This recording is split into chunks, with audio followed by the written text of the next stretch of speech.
Mark Manson, Everything is Fucked, a book about hope. In the pursuit of happiness, people have lost sight of the virtues and characteristics that can truly help us in the present, like courage, honesty, and humility. Manson has some tough words for people obsessed with comfort, ease, life hacks, and happiness, but his advice is constructive and meant to keep us focused on the here, the now, and the things that really matter. Hope has seen people through some difficult times, but it may not work when times are good. There's an uncomfortable truth to life that many of us prefer not to dwell on. You and everyone you know will someday be dead, and all of your concerns and efforts in the grand scheme of things are pretty insignificant. No one likes staring into the void of this uncomfortable truth because you can easily slip into nihilism and think, if everything is meaningless, I might as well either stay in bed or consume the best drugs I can find and go play in traffic. Throughout the ages, hope has been the main thing getting people out of bed in the morning and sustaining them through seriously tough times. Whether it's for your own future or that of your family or community, hope is a powerful driver of human behavior. Take Witold Pilecki, for instance. He had one hope, to see an independent Poland. That hope drove him to join the resistance movement and volunteer to be arrested by the Nazis in order to infiltrate Auschwitz and help the prisoners there. He then spent the next 2 years smuggling food and medicine into the camp and keeping up contact with the outside world. After World War II, he continued fighting for Poland, this time against communist forces. As a result, he was arrested and tortured for 2 years before being executed in 1948. Yet even while facing his imminent death, Pilecki had hope. He said that he could die with joy in his heart since he'd done everything he could to help liberate his people. Pilecki's story shows just how powerful hope can be when everything in the world seems bleaker than bleak. But the problem is that hope is intrinsically linked to the future, and for a good number of people in the world, the present is better than ever. Indeed, countless facts and figures show how rates of violence, racism, poverty, child mortality, and war are at all-time lows worldwide, while human rights are on a steady upward trajectory. As a result, there's less of a sense of hope and more of a sense of having a lot to lose. This might help explain why rates of anxiety and depression in the U.S. have been going up in the past 30 years, while all of these improvements have been ongoing. In the summaries ahead, we'll look at some other reasons for our continued anxiety and why hope may be the real culprit. The classic assumption that the rational mind is capable of making better decisions is wrong. Authors like Steven Pinker and Hans Rosling have recently written big books full of charts that show how much better the world is now than just a couple of generations ago. It all seems to say, come on, cheer up. All things considered, we're doing pretty well. But this scientific approach, with its charts and bar graphs, has one big flaw. It speaks to our thinking brain, where logic and reason rules, not to our feeling brain, where our emotions reside. And if we want to make better decisions and understand the problem with hope, we have to appeal to both sides. There's a common misconception that we all have a better grip on life and be more productive if we could only get our emotions out of the way and put our logical minds in control. It turns out this isn't the case, though. Consider the case of Elliot, who had a baseball-sized tumor removed from the frontal lobe of his brain. As it turned out, the removal of the tumor also took away Elliot's capacity for emotion. But he didn't become a cold-blooded efficiency machine. Quite the opposite, in fact. He skipped an important work meeting to go buy a better stapler. He skipped his kid's baseball game to watch TV. He basically stopped giving a fuck about anyone or anything. This cost Elliot his job and his family, but doctors couldn't explain what was going on until they checked his emotional responses. When Elliot was shown horrifying war photos of dead children, even he acknowledged that he should have had an emotional reaction. Yet he didn't. The mysterious case of Elliot shows how we really need harmonious communication between our thinking and emotional brains if we're going to stop falling prey to the same hope-related problems. Let's say you hope to stop eating junk food. The logical, objective thinking brain knows that these things are bad for your health. It's good with facts and data, but the subjective feeling brain is the part that takes the facts and data and uses them to decide what's good and bad. So making the right decision takes some real negotiation, because it's all too easy for the feeling brain to take over and decide that eating junk food is actually a good idea. In the next summary, we'll take a closer look at how your emotions can undermine you. 4 laws govern our emotions and can make hope a losing proposition. There's more than one way in which our feeling brain can undercut our hopes. As the author sees it, there are 4 laws dictating our emotional state, and they can play a big role in explaining why hope can be a recipe for unhappiness. The first law of human emotion is that for every action, there is an equal and opposite emotional reaction. Let's say that something bad happens to you, like getting punched in the face. At that moment, a moral gap opens up between what you think is fair and just and what's actually happening. Your natural response is as strong as the punch itself. You feel that you've been wronged, get angry, and want to close the gap by getting even. But what if you couldn't? The second law states that our self-worth equals the sum of our emotions over time. If you kept getting hit and were unable to do anything about it, your brain would begin to compensate, which is essentially what happens to abused children. Unable to close the moral gap, their brains instead make a moral shift that causes them to believe they deserve to be hit. This happens in all kinds of situations, when people who are unable to act essentially come to see pain as the new normal.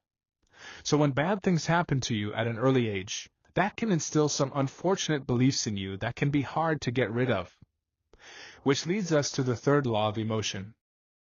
Your identity will stay your identity until a new experience acts against it. If you've ever met a political extremist, either on the left or the right, you know how useless it can be to try to explain why a more open-minded, moderate approach is better for democracy. People develop narratives around their formative experiences, and these narratives add up to an identity, so it will take another formative experience to bring about change. Finally, there's the law of emotional gravity, which states that the people in two items. Most people want the same things, like good food and a roof over their heads. But unfortunately, we tend to focus on the relatively small differences that separate us rather than those larger commonalities. We're drawn to people with the same specific likes and dislikes as us, and we start conflicts with those who don't share our preferences. With these laws governing us, you can see how even the most hopeful among us can end up unable to change, or stuck believing that we deserve bad things. And that can keep hope forever out of reach. All belief systems create problems, so it's better to accept life on its own terms. If you ever wanted to start your own religion, all you'd need to do is follow a few basic steps. First, you'd sell a particular kind of hope to a particular group of hopeless people, say the promise of heaven for people unhappy with their lives. Then you'd find a way to make any criticisms invalid, like telling your followers that anyone who doesn't believe in your religion is in league with Satan. Next, create some rituals for your people to follow, while promising them that heaven or hell is on the way. Now, all you have to do is tell them to give you money, vote you into office, or do whatever it is that you wanted followers for in the first place. This may sound cynical, but it isn't hard to see that religions, including ideological belief systems like capitalism or communism, all end up corrupted by the all-too-human individuals behind the scenes. It may be the pursuit of money, political power, narcissism, or some other human foible, but corruption is inevitable, even if the religion was begun with the best intentions. As the German philosopher Friedrich Nietzsche saw it, the fatal flaw in any belief system is that it's run by fallible human beings, who will eventually find a way to corrupt it or pit it against other belief systems. And hope is no exception. Just like any other kind of belief, for hope to be good, something else must be seen as bad. A hopeful person, after all, is essentially saying, I'm unhappy with how things are now, and I hope they change. So while it might feel like hope gives things more meaning, it's really just creating more unhappiness and conflict. Or, as the author puts it, everything is fucked because of hope. This is where Nietzsche asked us to look beyond the good and evil espoused by any belief system. He wanted us to accept life and death for what they are, warts and all. That means that we stop avoiding the uncomfortable truth of death and insignificance. Once we do that, we can go about focusing on the amazingness of all that's in front of us now, rather than concerning ourselves with hope. Nietzsche even had a name for this embrace the void approach. He called it amor fati, which translates to love one's fate. Immanuel Kant suggested a way of life and a way of being an adult that complements Nietzsche's amor fati. Even if you're not familiar with the 18th century philosopher Immanuel Kant, you're probably familiar with some of the things he inspired.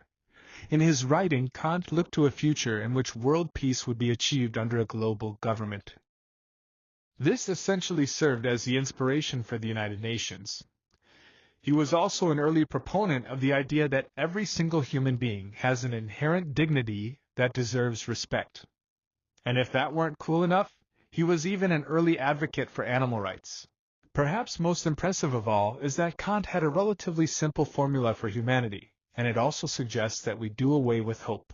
It states, act that you use humanity, whether in your own person or in the person of any other, always at the same time as an end, never merely as a means.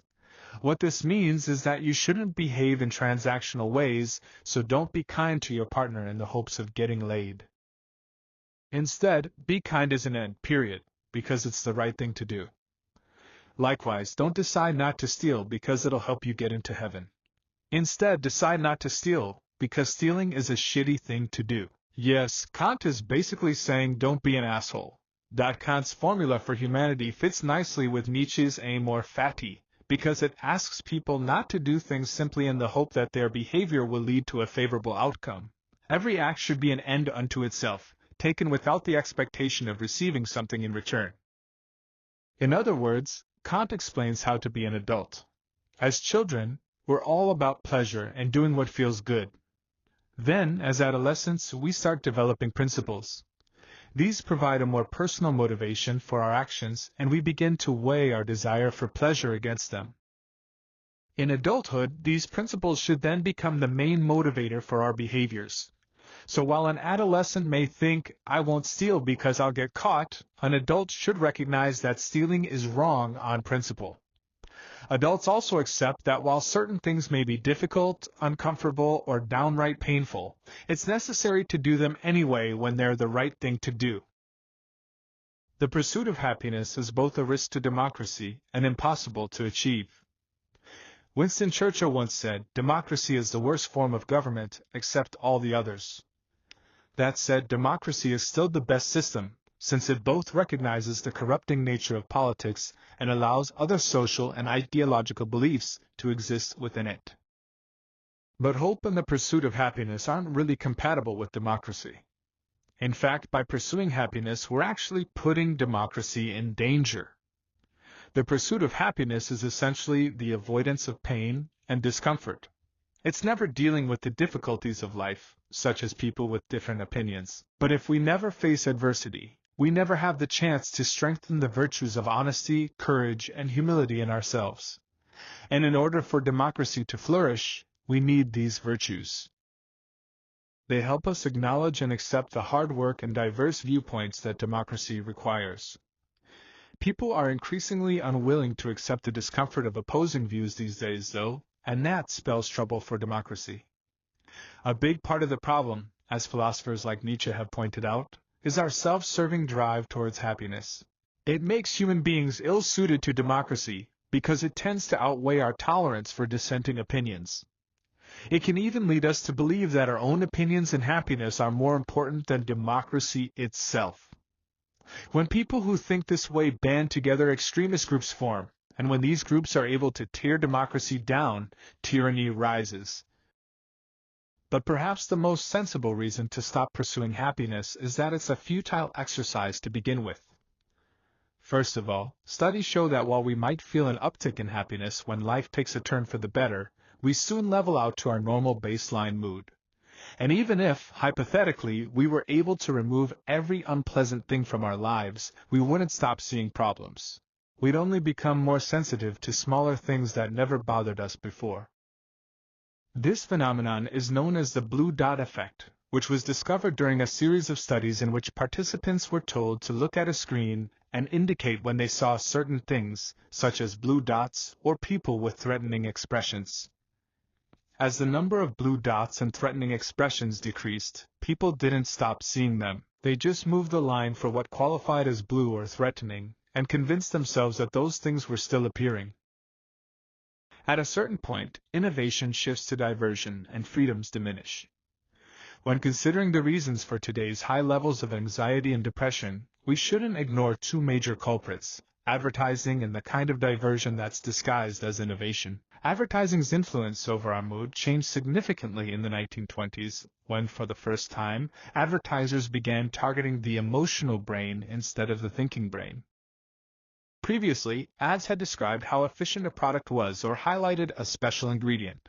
But in the late 1920s, products began to be pitched in ways that exposed a person's pain point or insecurity. The question wasn't, how can we convince them our product is worth buying, but rather, how can we convince them our product will make them feel better about themselves? This change in and of itself is bad enough for the human psyche. But there's another shift that may have had even more profound effects, the one in which innovation turned into diversion. All over the world, when a developing nation begins to experience growth, there is a period of innovation. It's usually marked by advances in medicine and an increase in available jobs, and people generally become happier during this time. But once a nation reaches first world status, those happiness levels tend to flatline and even drop, while levels of depression and anxiety increase. This is because innovation is turning to diversion. Advertisers start preying on consumers' insecurities and selling them things they don't really need. Businesses like to say that this is just giving the people what they want. And in the US, the fact that supermarkets have things like a massive selection of breakfast cereals is even considered a sign of how much freedom there is. And more freedom should equal more happiness, right? But often, when you have more choice, all you really have are more diversions, and this can actually lead to less freedom. With the abundance of diversions we have now, we've become obsessed with using technology to make things easier to do. But we're also developing new, compulsive behaviors in the way we use technology, which diminishes our freedom. True freedom comes from reducing things in your life, like when you delete a social media account to free up your time and attention. When your sense of well-being becomes dependent on distractions, creature comforts, and unnecessary technologies, you're moving in the opposite direction from freedom. As troubling as it is that we're willing to give up so much freedom in return for convenience, there may be a silver lining to these technological distractions. We'll look at that in the next summary. AI is likely to change our lives, and maybe not for the worse. A crazy thing happened in 2018. Google showed up to a chess competition with its artificial intelligence AI program, AlphaZero.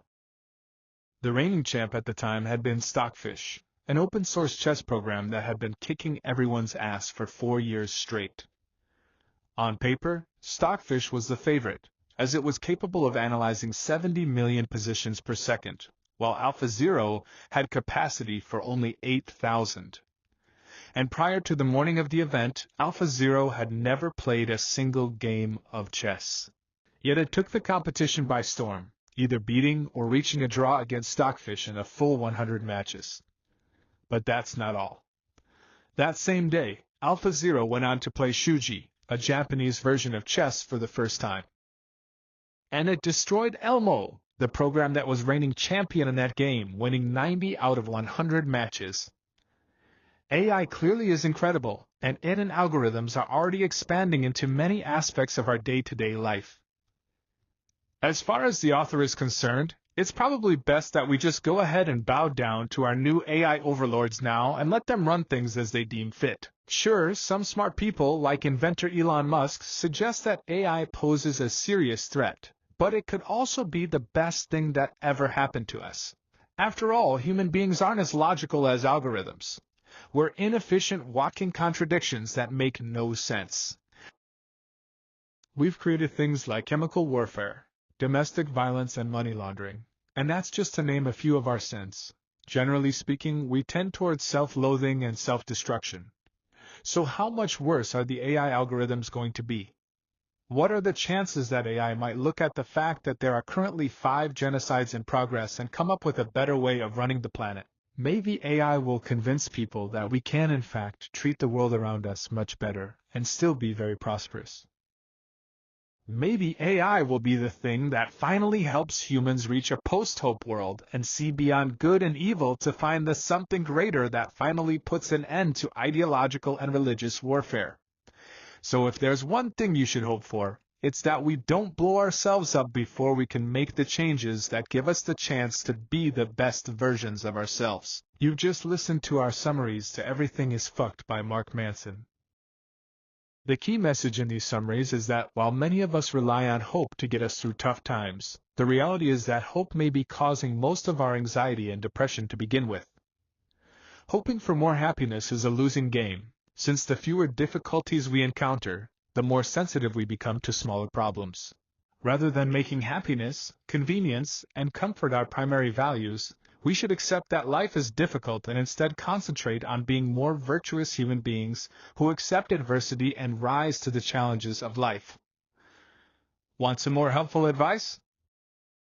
Then embrace life's uncomfortable truths through meditation. Meditation is about letting thoughts, especially the dark ones, rise up, acknowledging them, and then letting them go.